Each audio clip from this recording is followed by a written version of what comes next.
Hello সবাইকে টিউটোপিয়ার YouTube প্ল্যাটফর্মে তোমাদের সবাইকে স্বাগত। আমি মেঘা ম্যাম চলে এসেছি তোমাদের সঙ্গে ক্লাস 11 এর নিউট্রিশনের আরও একটা ক্লাস নিয়ে।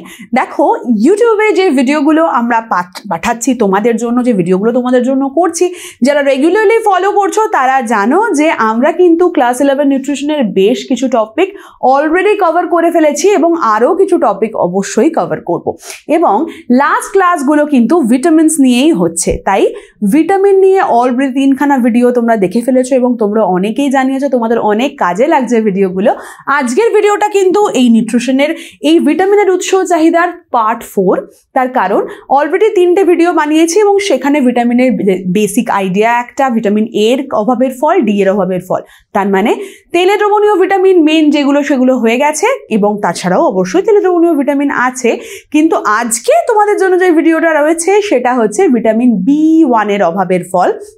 মানে আজকের ক্লাস থেকে আমরা কিন্তু বি কমপ্লেক্সে ঢুকছি এবং বি কমপ্লেক্সের কিছু কিছু ভিটামিন নিয়ে তোমাদের জন্য ভিডিও করব, ইচ্ছে আছে এরকমই। এবং এই আজকের ক্লাস কিন্তু অবশ্যই জলে দ্রবণীয় ভিটামিন নিয়ে, আজকের ক্লাস কিন্তু তেলে দ্রবণীয় ভিটামিন নিয়ে নয়, কারণ তোমরা জানো যে ভিটামিন বি কমপ্লেক্স এবং সি হলো জলে দ্রবণীয় ভিটামিন। তাহলে এই বি কমপ্লেক্স যখন বললাম, বি কমপ্লেক্স বলতে কি কি বোঝাচ্ছি সেটা তো জানতেই হবে। দেখো বি কমপ্লেক্স ভিটামিনস বলি তার কারণ এই বি ভিটামিনের আন্ডারে কিন্তু অনেক কটা ভিটামিন একসঙ্গে থাকে, তাই একে বলা হয় বি কমপ্লেক্স। তাহলে বি কমপ্লেক্সের ভেতরে B1, B2, B3, B5, B6, B9, B12 এরকম আরও অনেক ভিটামিন রয়েছে। তো তাদের রাসায়নিক নামটাও আমাদের জেনে নিতে হবে, কারণ পরীক্ষায় কিন্তু এই প্রশ্নটা খুব কমনলি আসে যে এই B1 ভিটামিনের রাসায়নিক নাম লেখো, বা বি কমপ্লেক্সের আরও বিভিন্ন ভিটামিনে তাদের রাসায়নিক নামগুলো জেনে রাখা কিন্তু ভীষণ প্রয়োজন। তাহলে চলো চটপট দেখে নিই কি কি ভিটামিন বি কমপ্লেক্সের মধ্যে রয়েছে, সাধারণত কোন কোন ভিটামিনকে আমরা এই বি কমপ্লেক্সের মধ্যে ফেলি এবং তাদের রাসায়নিক নামগুলো কি কি। তো প্রথমেই দেখতে পাচ্ছি B1 মানে হচ্ছে থায়ামিন। এরপরে B2 মানে রাইবোফ্লাভিন। তারপরে B3 মানে নায়াসিন বা নায়াসিনামাইড, ঠিক আছে। এরপরে B5 প্যান্টাথেনিক অ্যাসিড। এরপরে B6 এর কিন্তু অনেক ধরনের ভাগ হতে পারে, ভাগ বলতে তাদের বিভিন্ন রকমের অবস্থান থাকতে পারে, যেমন ধরো পাইরিডক্সিন, পাইরিডক্সাল আর পাইরিডক্সামাইন এবং পাইরিডক্সাইন হাইড্রোক্লোরাইড, এরকম বিভিন্ন ধরনের অবস্থা অনুযায়ী তাদের বিভিন্ন রকমের নামকরণ করা হয়। এরপরে কি রয়েছে B7 যেটাকে বায়োটিন নাম দেওয়া হয়েছে, রয়েছে B9, রয়েছে ফোলিক অ্যাসিড, B9কে আমরা ফোলিক অ্যাসিড বলেই চিনি, এবং B12 যেখানে সায়ানোকোবালামিন, একটাই মাত্র ভিটামিন যার ভেতরে একটা খনিজ লবণ থাকছে যার নাম কোবাল্ট। তাহলে এই হচ্ছে আমাদের বি কমপ্লেক্স ভিটামিন এবং এরপরে এর মধ্যেই কিছু কিছু ভিটামিন সম্পর্কে আমরা অবশ্যই ভিডিও রাখবো তোমাদের জন্য। আজকের ক্লাসটা হচ্ছে B1 নিয়ে, ঠিক আছে। তাহলে B1 মানে কি, এই যে থায়ামিন। তাহলে চলো B1 সম্পর্কে জেনে নিই। B1 এর রাসায়নিক নাম এক্ষুনি বলেছি, কি নাম বলেছি B1 এর? B1 মানে হচ্ছে থায়ামিন। তাহলে রাসায়নিক নাম লিখলাম B1 এর থায়ামিন। এবার B1কে আরও কিছু নামে ডাকা হয়, সেগুলো কি দেখি। দেখো B1কে বলে মরাল ভিটামিন বা অ্যাপেটাইট ভিটামিন। মরাল ভিটামিন মানে কি, মানে কেন একে মরাল ভিটামিন বলা হচ্ছে? মরাল ভিটামিন মানে হচ্ছে যেই ভিটামিন খেলে আমার মন ভালো থাকে, ঠিক আছে। তো সেই জন্য একে বলা হয় মরাল ভিটামিন। মনে করা হয় যে ভিটামিন B1 সঠিক পরিমাণে খাদ্যে থাকলে তাহলে মন ভালো থাকে বা মরালি ভালো থাকে, তো সেই জন্য একে বলা হয় মরাল ভিটামিন। এবং তার সঙ্গে যে আর একটা খুব ইন্টারেস্টিং নাম অ্যাপেটাইট ভিটামিন, তার মানে এই ভিটামিন ক্ষুধা উদ্রেক করে, খিদে পেতে সাহায্য করে, সেই জন্য এর নাম অ্যাপেটাইট ভিটামিন। তাহলে বোঝা গেল অ্যাপেটাইট ভিটামিন এবং মরাল ভিটামিন কেন বলা হচ্ছে থায়ামিনকে। এরপরে থায়ামিনের স্ট্রাকচার সম্পর্কে একটু দেখে নি, চলো। দেখতে পাচ্ছ একটা রাসায়নিক গঠন দেখিয়েছি, এটা হচ্ছে থায়ামিনের কেমিক্যাল স্ট্রাকচার বা রাসায়নিক গঠন। দেখো এর মধ্যে C12, H17, N4OS পাশে একটা ছোট্ট প্লাস। তাহলে এটা হচ্ছে B1 বা থায়ামিনের রাসায়নিক গঠন। কিন্তু বারবার যখন পড়াচ্ছি ভিটামিনের রাসায়নিক গঠন দেখাচ্ছি, বারবার একটা কথাই বলে দিচ্ছি যে এত কঠিন একটা স্ট্রাকচার দেখে ভেবে বসো না এই স্ট্রাকচারটা তোমার পরীক্ষায় আসবে। শুধুমাত্র এই ভিটামিন সম্পর্কে যখন জানবোই সেটা কেমন দেখতে জানবো না, এই কোয়ারিটা যাতে তোমাদের মনে না আসে সেই জন্যই কিন্তু এই স্ট্রাকচারটা তোমাদের দেখিয়ে দিচ্ছি। এই স্ট্রাকচারটা তোমার পরীক্ষায় আসবে না, তবে আমার মনে হয় যারা নিউট্রিশন ভালোবাসো, যারা সাবজেক্টটা ভালোবেসে পড়ো, তাদের নিশ্চয়ই মনে এইটুকু কোয়ারি থাকে যে স্ট্রাকচারটা কীরকম, এর রাসায়নিক গঠন কীরকম। শুধু একটা ভিটামিনের নাম জানি, সে কেমন দেখতে জানি না, সেটা জানা প্রয়োজন। সেই জন্য এই স্ট্রাকচারটা তোমাদের জন্য রেখেছি। চলে যাচ্ছে এর পরের অংশে, যেখানে B1 এর চারিত্রিক বৈশিষ্ট্য সম্পর্কে জানবো। B1 সম্পর্কে কথা বলতে গেলেই মানে বি কমপ্লেক্স নিয়ে যখন কথা বলেছি তখন প্রথমেই যেটা জানিয়েছি যে এটা হলো জলে দ্রবণীয় ভিটামিন। আর তেল আর জল তো মেশে না, তাই জন্য প্রথম পয়েন্ট কি লিখতে পারি? প্রথম পয়েন্ট লিখবো হচ্ছে এটা তেলে অদ্রাব্য, কিন্তু জলে দ্রাব্য, তাই তো? তাহলে দ্বিতীয় পয়েন্ট লিখলাম জলে দ্রাব্য। এরপর এটা সাধারণত সামান্য তাপ সহ্য করতে পারলেও যদি তুমি একে 120 ডিগ্রি সেলসিয়াসের বেশি তাপ দাও তাহলে সে সহ্য করতে পারবে না।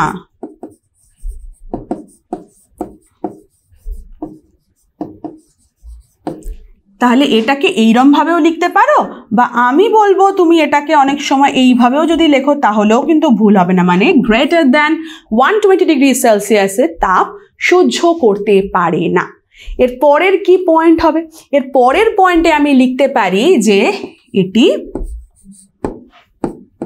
অ্যাসিড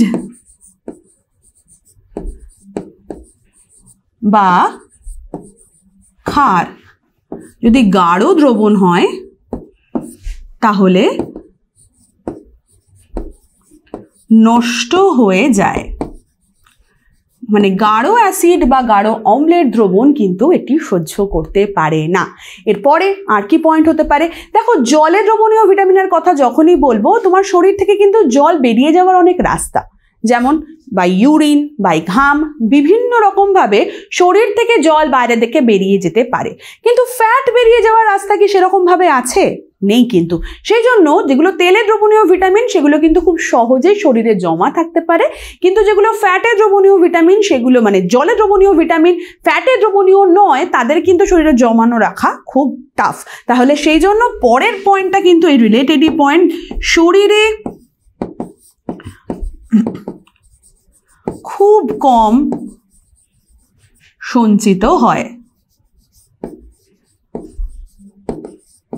ঠিক আছে, বেশিরভাগ অংশটাই বেরিয়ে যায় এবং রেগুলারের যা রিকোয়ারমেন্ট সেটা কিন্তু খাদ্যের মাধ্যমে আমাদের গ্রহণ করে নিতে হয়। ঠিক আছে, এরপরে কি আসছি? এরপরে চলে যাচ্ছি উৎসের ক্ষেত্রে। উৎসের ক্ষেত্রে প্রাণীজ উৎস এবং উদ্ভিজ উৎস। জানবে বি কমপ্লেক্স ভিটামিনসের উদ্ভিজ উৎস হচ্ছে শস্য দানা হতে পারে, ভুসি হতে পারে, গম হতে পারে, এই সব জিনিসগুলো। তাহলে প্রথমে যেটা লিখছি সেটা হচ্ছে শস্য দানা, তারপর লিখছি গমের ভুসি, তারপর লিখছি সবুজ শাক, সবজি এবং তৈলবীজ। এটাও কিন্তু একটা খুব ইম্পর্ট্যান্ট জায়গা। প্রাণীজ উৎসের ক্ষেত্রে প্রধান যে প্রাণীজ উৎস সেগুলোর ভেতরে হবে মাছ, মাংস, ডিম, দুধ সব।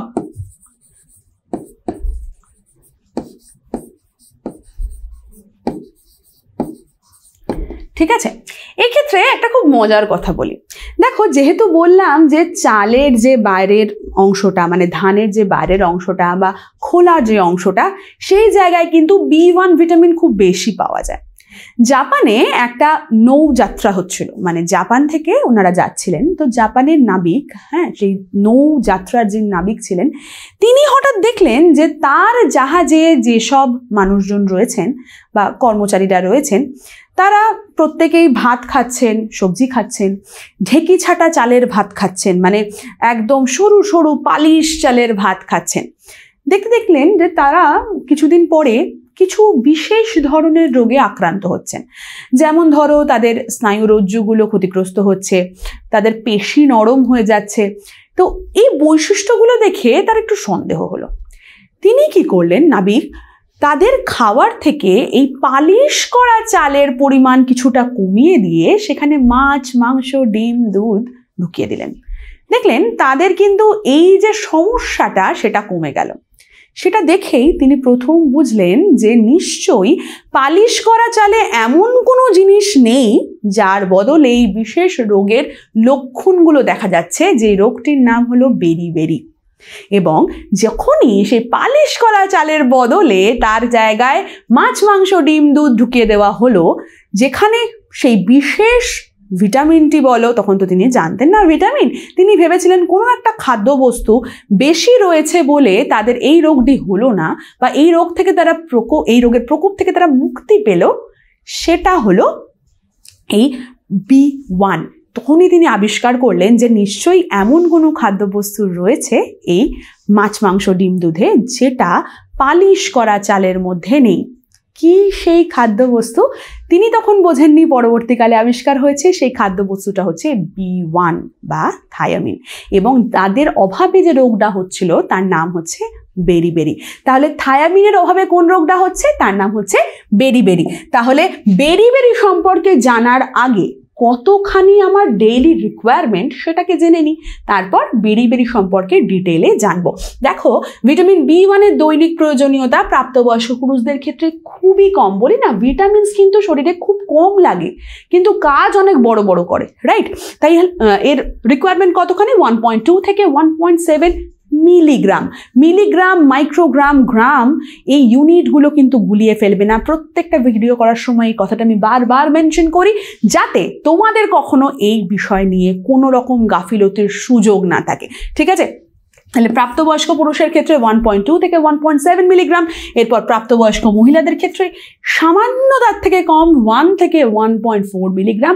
কিন্তু যখন গর্ভবতী বা প্রসূতি মায়ের কথা হচ্ছে তখন তাদের ক্ষেত্রে রিকোয়ারমেন্ট সামান্য বেশি। তাই গর্ভবতী প্রসূতি মায়ের ক্ষেত্রে স্বাভাবিক প্রাপ্তবয়স্ক মহিলার যদি রিকোয়ারমেন্ট 1 থেকে 1.4 মিলিগ্রাম হয়, তার থেকে 0.2 বা 0.3 মিলিগ্রাম বেশি হবে এই গর্ভবতী বা প্রসূতি মায়েদের ক্ষেত্রে, ঠিক আছে? তাহলে এরপরে কি দেখে ফেলবো, বললাম যে শেষ করলেই যে রোগটা সম্পর্কে জানাতে শুরু করব সেটা হচ্ছে বেরি। তাহলে কি লিখলাম, B1 এর অভাবে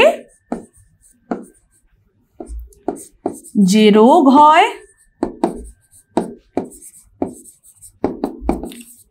তা হলো বেরি।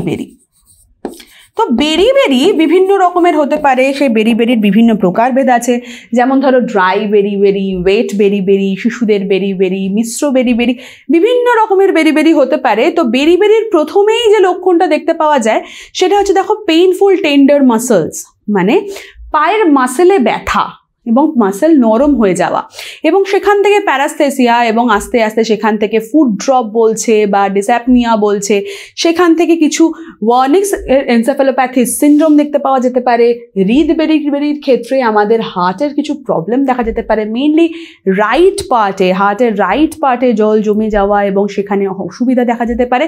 এবং ফাইনালি আরও অনেক রকমের সিমটম মিলিয়ে কিন্তু বেরি। তাহলে প্রত্যেকটা বেরি ধরে পড়বো।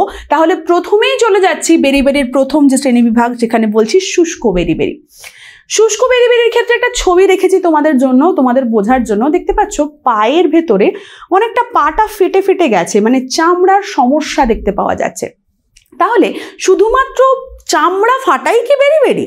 না, আরও কিছু রোগ লক্ষণ কিন্তু অবশ্যই দেখা যায়। যেমন প্রথমত যে স্নায়ুতন্তুগুলো থাকে বা স্নায়ু রজ্জুগুলো থাকে সেগুলো ক্ষতিগ্রস্ত হয়, তার ফলে পায়ের যে অসারতা, মানে পায়ের যে সার সেটা চলে যায় এবং অসারতা দেখতে পাওয়া যায়।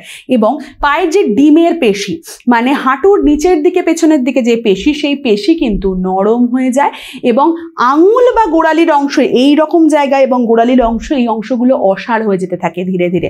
তার ফলে তার রেজাল্ট কি হতে পারে? ফলে সেই ব্যক্তির হাঁটতে কষ্ট হবে, হজমের গোলযোগ হবে। হাঁটতে কষ্ট তো হবেই পায়ের সমস্যার জন্য, এবং এই ড্রাই বেরিবেরির যেহেতু শুষ্কতা দেখা যাচ্ছে, তাই এই ড্রাই বেরিবেরির আরেকটা লক্ষণ হচ্ছে সেই ব্যক্তির হজমের গোলযোগ। তাহলে এর বৈশিষ্ট্য হিসেবে, বা যদি তোমায় জিজ্ঞেস করা হয় শুষ্ক বেরিবেরির কি কি লক্ষণ দেখা যায়, তুমি কি কি লিখবে? প্রথমে লিখবে স্নায়ু রজ্জু ক্ষতিগ্রস্ত হয়। স্নায়ু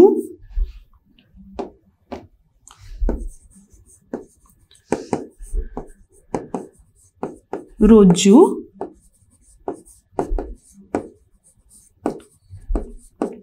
ক্ষতিগ্রস্ত হয়, এটা হবে প্রথম পয়েন্ট। তারপরে কি হবে? অবশ্যই পায়ে অসাড়তা দেখতে পাওয়া যায়, ঠিক আছে?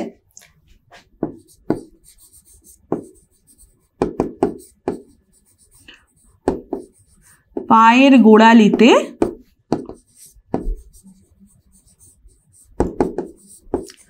অসাড়তা দেখতে পাওয়া যায়। এরপরে কি হবে? এর ফলে সেই ব্যক্তির হাঁটতে কষ্ট হবে এবং সর্বোপরি হজমে গোলযোগ দেখতে পাওয়া যাবে। তাহলে এগুলোই হচ্ছে বিশেষ বৈশিষ্ট্য এই শুষ্ক বেরিবেরির ক্ষেত্রে। তাহলে চলো দেখে নিই যে এর পরে যে আর্দ্র বেরিবেরি অংশটা রয়েছে সেখানে কি কি রয়েছে। আর্দ্র বেরিবেরির ছবিটা দেখলেই তুমি বুঝতে পারবে যে এখানে দেখো কেমন পায়ের মধ্যে জল জমেছে এবং আঙুল দিয়ে টিপে ধরে রাখলে সেই জায়গাটা কিন্তু আর বেরিয়ে আসছে না, মানে কিছুক্ষণের জন্য সেই জায়গায় আঙুলের এই গর্তটা থেকে যাচ্ছে। এটা হচ্ছে আর্দ্র বেরিবেরির একটা বিশেষ লক্ষণ। এই যে রোগ লক্ষণ, হাতে পায়ে জল জমা, একে বলে শোথ। এবং এই জল জমার লক্ষণের জন্যই কিন্তু এর নাম আর্দ্র বেরিবেরি। আর্দ্রতা মানে কি? জল, তাই তো? জল থেকেই তো আর্দ্রতা ওয়ার্ডটাই এসছে। তাহলে সেই জন্যই আর্দ্র বেরিবেরি মানে হচ্ছে যখন শরীরে জল জমছে, যেখানে শোথ বা ইডিমা দেখতে পাওয়া যাচ্ছে। এর সঙ্গে হৃৎপিণ্ডের ডান দিকটা ফুলে যাচ্ছে কারণ এই জল জমার কারণে, এবং ল্যাকটিক অ্যাসিড এবং পাইরুভিক অ্যাসিডের ক্ষরণ অনেক পরিমাণে বেড়ে যাচ্ছে। এবং তার সঙ্গে যতটা HCl ক্ষরণ হলে আমাদের বিপাকীয় কার্য সম্পূর্ণভাবে সম্ভব হবে, পরিপাক বিপাকের কাজ, সেই HCl এর ক্ষরণের পরিমাণ কিন্তু অনেকটা কমে যাচ্ছে। এবং HCl যদি কমে যায় তাহলে অবশ্যই কোনো ব্যক্তির খিদে পাবে না, খাওয়ার বা ক্ষুধা, খাওয়ার যে ইচ্ছে সেটাও কিন্তু কমে যাবে। তাহলে প্রথম বৈশিষ্ট্য কি লিখবো? প্রথম বৈশিষ্ট্য লিখবো এর ক্ষেত্রে যে জল জমা বা শোথ, প্রথম বৈশিষ্ট্য হলো। দ্বিতীয় বৈশিষ্ট্যের ক্ষেত্রে কি লিখবো? দ্বিতীয় বৈশিষ্ট্যের ক্ষেত্রে লিখবো হৃৎপিণ্ডের ডান দিকটা ফুলে যাচ্ছে। যে হৃৎপিণ্ডের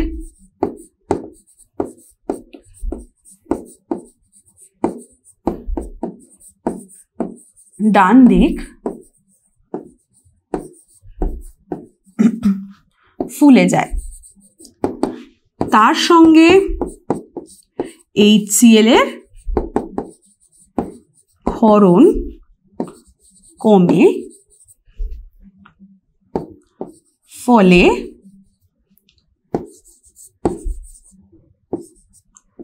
ক্ষুধা কমে যায়। তার সঙ্গে কার ক্ষরণ বাড়ছে? ল্যাকটিক অ্যাসিড এবং পাইরুভিক অ্যাসিডের ক্ষরণ বেড়ে যায়।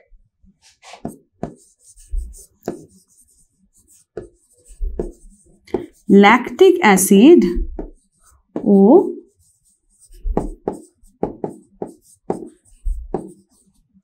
পাইরুভিক অ্যাসিডের ক্ষরণ বাড়ে। এবং এর ফলে কি হয়, প্রান্তীয় যে স্নায়ুগুলো মানে সে প্রান্তীয় অঞ্চলের স্নায়ুতে প্রদাহ, সেখানে ব্যথা এবং তার ফলে হাঁটা চলায় কিছু অসংলগ্নতা দেখা দিতে পারে এই ধরনের বেরিবেরি বা আর্দ্র বেরিবেরির ক্ষেত্রে। এবার হৃৎপিণ্ডে যে জল জমে কথাটা আমি বলছি সেইখানটা আরেকটু এমফাসাইজ করলে বা সেই বৈশিষ্ট্য যদি আরেকটু বেশি করে দেখতে পাওয়া যায় তাহলে যে বেরিবেরিটা হয় তার নাম হচ্ছে হৃদ বেরিবেরি। তুমি দেখতে পাচ্ছ এখানে একটা হৃৎপিণ্ডের মানে একটা চেস্ট এক্সরের ছবি দেওয়া হয়েছে যেখানে হৃৎপিণ্ডের বা হৃদ বেরিবেরির কথা বলা হচ্ছে।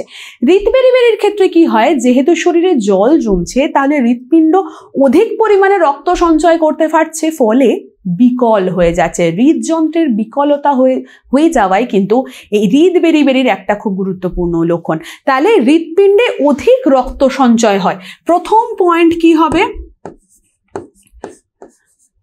হৃৎপিণ্ডে অধিক রক্ত সঞ্চয়, এটা হবে প্রথম পয়েন্ট। দ্বিতীয় হতে পারে হৃদযন্ত্রের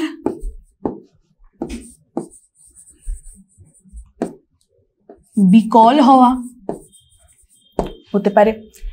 তার সঙ্গে 3 নম্বর, এই হৃৎপিণ্ডের বিকল হওয়া বা হৃদযন্ত্রের বিকল হওয়ার এর সাইন্টিফিক নাম হচ্ছে কনজেস্টিভ হার্ট ফেলিয়ার। ঠিক আছে, তাহলে লিখছি কনজেস্টিভ হার্ট ফেলিয়ার। এবং তার সঙ্গে আরেকটা যে রোগ লক্ষণ দেখতে পাওয়া যায় সেটাকে বলা হয় সার্কুলেটরি ফেলিয়ার। মানে হৃৎপিণ্ডের বিভিন্ন অংশের কাজ কি, মানে হৃৎপিণ্ডের কাজ কি, শরীরের সমস্ত অংশের রক্তকে পৌঁছে দেওয়া এবং হৃৎপিণ্ডেরও সমস্ত অংশের রক্তের পৌঁছে যাওয়া প্রয়োজন। এই সার্কুলেশনে যখন অসম্ভব হয়ে যায়, সার্কুলেশনটাই যখন অসম্ভব হয়ে যায় তখন তাকে বলা হয়ে থাকে সার্কুলেটরি ফেলিয়ার। ঠিক আছে, তাহলে এই সার্কুলেটরি ফেলিয়ার কিন্তু ফাইনাল অবস্থায় দেখতে পাওয়া যেতে পারে।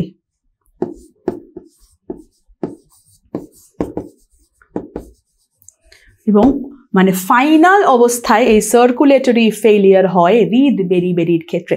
তাহলে 3 প্রকার বেরিবেরি সম্পর্কে আমরা অলরেডি পড়ে ফেললাম। প্রথমে পড়লাম আর্দ্র বেরিবেরি, তারপর পড়েছি শুষ্ক বেরিবেরি, তারপর জানলাম হৃদ বেরিবেরি। এরপরে কি বেরিবেরি রয়েছে দেখেন।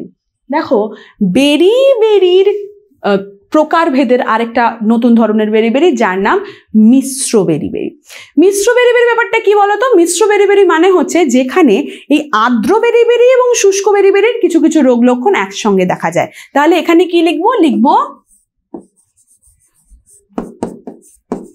আর্দ্র বেরিবেরি ও শুষ্ক বেরিবেরির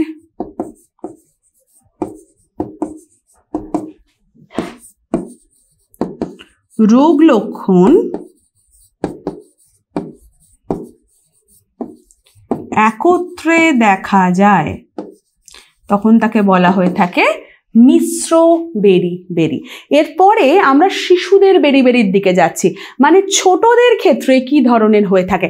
দেখো, শিশুদের ক্ষেত্রে বেরিবেরিটার একটা ছবি আমি দিয়েছি।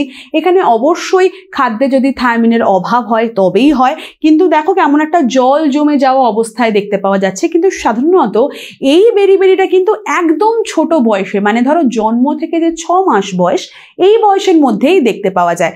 এই বয়স মানে শিশুদের যদি বেরিবেরি দেখতে পাওয়া যায় তখন তাদের ভেতরে একটা ফ্যাকাশে ভাব, তাদের একটা খিটখিটে মেজাজ, মলের রং সবুজ হয়ে যাওয়া এবং এই ধরনের সমস্যা দেখতে পাওয়া যায়। তাহলে প্রথম কেমন বৈশিষ্ট্যটা লিখবো? প্রথম যে বৈশিষ্ট্যটা লিখবো সেটা হচ্ছে যে সাধারণত কোন লক্ষণটা দেখে আমি বুঝবো? প্রথমত খিদে পায় না এবং ফ্যাকাশে হয়ে যাওয়া। আরো আগে থেকে যদি বলি তাহলে মায়ের খাদ্যে যদি থায়ামিনের অভাব থাকে তবেই কিন্তু শিশুর শরীরে এই সমস্যা দেখতে পাওয়া যায়। তার কারণ 0 থেকে 6 মাস বয়সী শিশু কিন্তু শুধুমাত্র মাতৃদুগ্ধ পান করে, তাই তাদের ক্ষেত্রে একমাত্র খাবারের উৎস হলো তার মা। তাই মায়ের খাদ্যে যদি থায়ামিনের অভাব হয় তবেই কিন্তু শিশুর ক্ষেত্রে এই ইনফ্যান্টাইল বেরিবেরি বা শিশুদের বেরিবেরি দেখতে পাওয়া যায়। তাহলে প্রথম বৈশিষ্ট্য কি লিখবো? লিখবো মায়ের খাদ্যে থায়ামিন কম থাকলে দেখতে পাওয়া যায়। তাহলে মায়ের খাদ্যে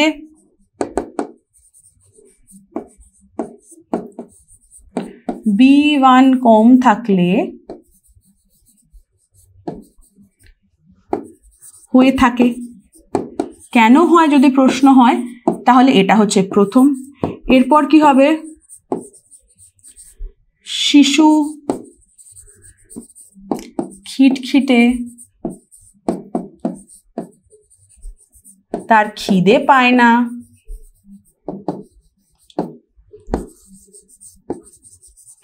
মলের রং সবুজ হয়। সবুজ বা সবজেটে বলতে পারো, ঠিক আছে? মানে এই পেটের বিভিন্ন অসুখ এবং সঙ্গে সঙ্গে ডায়রিয়া মতন সিমটমস দেখতে পাওয়া যেতে পারে, এবং শিশুর ফাইনাল অবস্থায় যে গলা দিয়ে যে কান্নার স্বর সেটাও শুনতে পাওয়া যায় না। তাহলে সবুজ হয় এবং গলা দিয়ে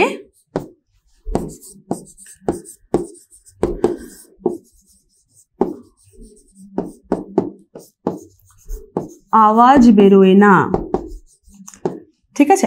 এবং কোন বয়সী শিশুদের ক্ষেত্রে এটা সব থেকে বেশি দেখতে পাওয়া যায়? সাধারণত 0 থেকে 6 মাসের মধ্যে। এই বয়সী শিশুর মধ্যেই কিন্তু এই ইনফ্যান্টাইল বেরিবেরি দেখতে পাওয়া যায়, একদম ছোট বাচ্চা, এবং তার সাথে এই জল জমা বা এই ঘ্যানঘ্যানে স্বভাব কিন্তু তার একটা বিশেষ লক্ষণ। এরপরে কি জানবো? এরপরে এই B1 এর অভাবের ফলের আরেকটা মানে সিমটম রয়েছে, একটা রোগ রয়েছে, তার নাম হচ্ছে ওয়ার্নিকেজ এনকেফ্যালোপ্যাথি বা এনসেফ্যালোপ্যাথি। থায়ামিনের অত্যন্ত যদি অভাব হয় শরীরে, তখন কি হয় এবং তার সঙ্গে যদি শরীরে গ্লুকোজের প্রাধান্য থেকে থাকে, তাহলে এই ধরনের রোগ লক্ষণ হতে পারে। বা অতিরিক্ত যদি কোনো ব্যক্তির কোনো কারণে বমি হয় বা মদাশক্তি থাকে, তাদের ক্ষেত্রেও কিন্তু এই ওয়ার্নিকেজ এনসেফ্যালোপ্যাথি হতে পারে। তাহলে থায়ামিনের অভাব এবং গ্লুকোজের আধিক্য, এই দুটোই হচ্ছে সেই কম্বিনেশন যখন এই ওয়ার্নিকেজ এনসেফ্যালোপ্যাথি হতে পারে। তাহলে ওয়ার্নিকেজ এনসেফ্যালোপ্যাথি কাকে বলে, এটা কিন্তু 2 নম্বরের প্রশ্ন আসে। আশা করি যদি পরীক্ষায় আসে তাহলে তোমাদের লিখতে সমস্যা হবে না, কিন্তু এক্ষেত্রে কয়েকটা বৈশিষ্ট্য আমি খালি তোমাদের এখানে বলে দিচ্ছি যে কোন কোন বৈশিষ্ট্যগুলো তোমার এই ওয়ার্নিকেজ এনসেফ্যালোপ্যাথির আনসার লেখার সময় থাকবে। আনসারের মধ্যে যে প্রথম কথা হচ্ছে অবশ্যই B1 ভিটামিনের অভাব,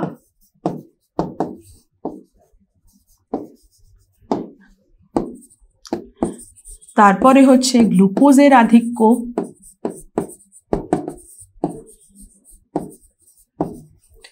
তার সঙ্গে হচ্ছে মদাশক্তি এবং অতিরিক্ত বমি। এই ঘটনাগুলো ঘটলে তবেই কিন্তু সেই পেশেন্টের এই ওয়ার্নিকেজ এনসেফ্যালোপ্যাথি হতে পারে, এবং তার রোগ লক্ষণগুলোও কিন্তু অনেকটা বেরিবেরির মতোই। তবে এনসেফ্যালোপ্যাথির বিশেষ লক্ষণগুলো কিন্তু অবশ্যই দেখা যায়। এরপরে যেটা জানবো, যে অভাবের যে ফলগুলো আমি পড়লাম, সেই অভাবের ফলের যে বেরি হলো, সেই বেরির তো নিশ্চয়ই কিছু মানে সাধারণ লক্ষণ থাকবে, যেগুলো দেখে আমি বুঝবো যে এই রোগটা হলো বেরি। তো প্রথম যে লক্ষণটা সেটা হচ্ছে চোখের রোগ হওয়া। চোখের কি কি সমস্যা দেখতে পাওয়া যায়? চোখের যে মাংসপেশি, সেই মাংসপেশির অসাড়তা দেখতে পাওয়া যায়, এবং যেহেতু এই মাংসপেশির উপর পক্ষাঘাত বা এই ধরনের সমস্যা হয়, তো সেই জন্য এই চক্ষু তারকা ছোট হয়ে যায় বা বড় হয়ে যায়। সেটা বিভিন্ন পেশেন্টের ক্ষেত্রে বিভিন্ন রকমভাবে দেখতে পাওয়া যায়, এবং এর ফলে তারা সমস্ত জিনিস জোড়ায় জোড়ায় দেখে। মানে আমরা তো একটা দুটো চোখে দৃষ্টি দিয়ে সমানভাবে একটা জিনিস দেখি, কিন্তু তারা যে কোনো জিনিস দুটো করে দেখে, কারণ তাদের চোখের অক্ষি তারকা ছোট বা বড় আকৃতির হয়ে যায়। এর ফলে পেশির সমস্যার জন্য চোখ নাড়াতে সমস্যা হতে পারে। তাহলে চোখের রোগ বলতে কি কি মেনশন করব এখানে? প্রথম লিখব হচ্ছে মাংসপেশির পক্ষাঘাত। এখান থেকে মেনশন করে লিখছি, ঠিক আছে? প্রথম লিখছি হচ্ছে চোখের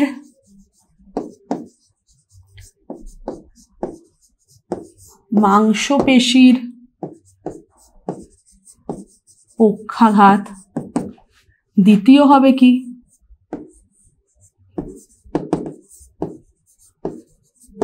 অক্ষি তারকা ছোট বা বড় হয়ে যাওয়া।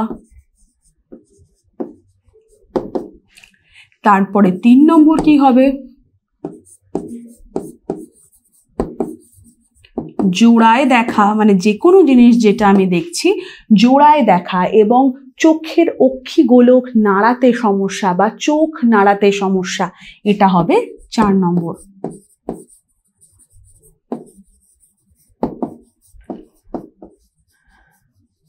তাহলে এই 4খানা বৈশিষ্ট্য আমি মেনশন করলাম অবশ্যই চোখের রোগের জন্য। এরপরে কি রয়েছে? এরপরে রয়েছে স্নায়বীয় রোগ। স্নায়বীয় রোগের মধ্যে প্রধান যেটা, সেটা হচ্ছে মাংসপেশির ওপর নিয়ন্ত্রণ হারিয়ে যায়, ফলে সাধারণ ব্যক্তির কোনো কাজ করতে বা হাঁটতে চলতে কষ্ট দেখা হয়। মানে এক্ষেত্রে স্নায়বীয় রোগ আমি কি লিখব? প্রথম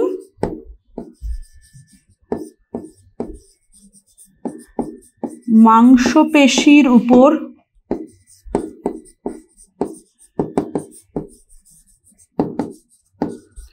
নিয়ন্ত্রণ হারায় এবং 2 নম্বর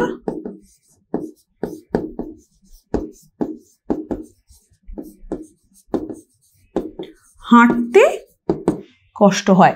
তাহলে বোঝা গেল এই 2খানা রোগ লক্ষণ কি কি হতে পারে। এরপরে একদম লাস্ট যেটা, সেটা হচ্ছে মানসিক বিশৃঙ্খলা। মানসিক বিশৃঙ্খলার ক্ষেত্রে কোন কোন পয়েন্ট আমায় মেনশন করতে হবে? দেখো, এই ধরনের ব্যক্তিদের উদ্বেগ বলো, ভ্রান্তি বলো, দ্বিধা বা স্মৃতিশক্তি লোপ পাওয়া বা বুদ্ধির ঘাটতি বা উদ্যমহীনতা, এই ধরনের বৈশিষ্ট্যগুলো কিন্তু দেখতে পাওয়া যায়। এবং ফাইনাল অবস্থাতে তাদের জড়তা বা অচৈতন্য হয়ে যাওয়া বা অজ্ঞান হয়ে যাওয়ার মতন সমস্যাও দেখতে পাওয়া যেতে পারে। তাহলে প্রথম কোন কোন বিষয়গুলো আমি উল্লেখ করে দেব, এখানে উল্লেখ করছি। উদ্বেগ, হতাশা, তার সঙ্গে স্মৃতিশক্তি লোপ পাওয়া,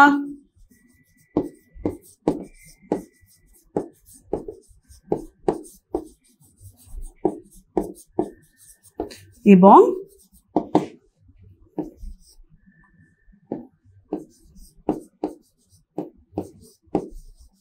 উদ্যমহীনতা বা জড়তা, এগুলো হচ্ছে প্রত্যেকটাই এর লক্ষণ।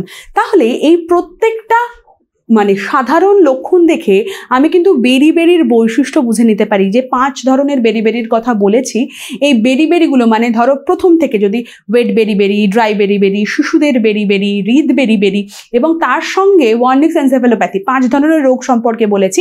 এই প্রত্যেকটা রোগের কিছু সাধারণ লক্ষণ সম্পর্কেও এখানে বুঝে নিলাম যে খুব কমন কোন লক্ষণগুলো দেখে তুমি বুঝতে পারতে পারো যে B1 ভিটামিনের অভাব হচ্ছে। তাহলে এইটাই ছিল আমাদের আজকের প্রধান বিষয়। এবং তারপরে যেটা একদম শেষে চলে এসেছি আমরা, যে B1 অভাবের কারণ তাহলে কি, যে বৈশিষ্ট্য পড়লাম, তার অভাবের সিমটমসগুলো পড়লাম, অভাবজনিত রোগের সিমটমস পড়লাম, কেন হয় এই সমস্যাগুলো সেটা জানলাম।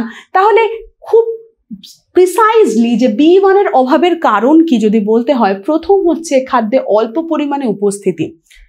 কিসের উপস্থিতি? B1 উপস্থিতি। কেন হতে পারে?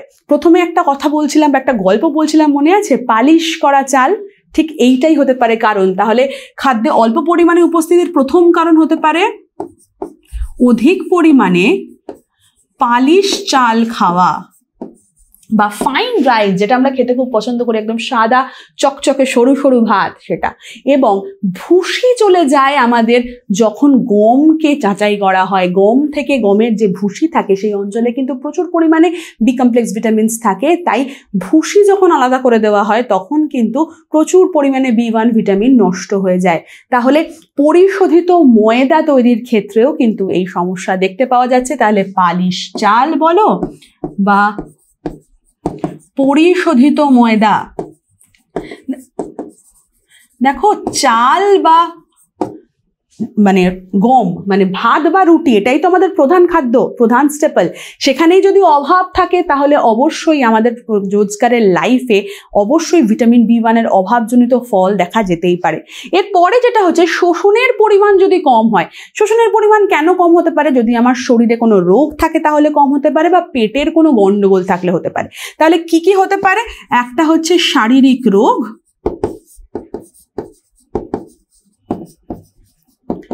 আর হচ্ছে হজমের সমস্যা। এই দুটো কারণে হতে পারে। এরপরে বিশেষ শারীরিক অবস্থায় যখন ভিটামিন B1 এর রিকোয়ারমেন্ট শরীরে বাড়ছে, সেই সময় যদি সেটা মিট আপ না হয় তাহলেও কিন্তু B1 ডেফিসিয়েন্সি ডিজিজেস হতে পারে। যেমন ধরো গর্ভাবস্থা হতে পারে, প্রসূতি অবস্থা হতে পারে, জ্বরের অবস্থায় হতে পারে। কয়েকটা উদাহরণ এখানে দিচ্ছি। গর্ভাবস্থা,